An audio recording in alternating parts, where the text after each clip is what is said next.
সবাইকে ছোট মোটো মিনি ব্লগে ওয়েলকাম। এই মিনি ব্লগটা হচ্ছে অনেক পুরনো, মানে কালী পুজোর পরের দিন। হ্যাঁ, কালী পুজোর পরের দিনের মিনি ব্লগ আমি তোমাদের সাথে এখন শেয়ার করছি, কারণ ওই করে এই মিনি ব্লগটা রয়েই গেছে আমার ফোনে, আর শেয়ার করাই হয়নি। এরকম কত যে মিনি ব্লগ পড়ে থাকে। যাই হোক, আমি আর প্রথম বেরিয়ে পড়েছিলাম হচ্ছে বনগার উদ্দেশ্যে।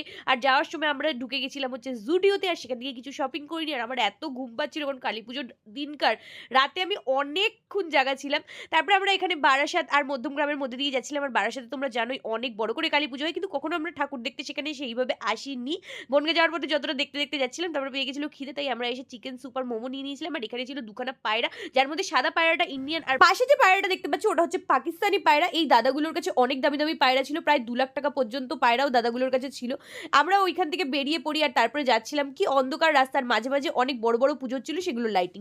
এই দেখতে দেখতে 9:30টার কাছাকাছি দাদা ভাইয়ের বাড়িতে পৌঁছে, আর সেখানে গিয়েই বাজি ফাটানো আরম্ভ করে দিই। চলো, আজকের মিনি ব্লগটা এই অবধি। তোমাদের কেমন লাগলো কমেন্টসে জানিও। দেখা হচ্ছে কাল রাত 9টায়। টাটা।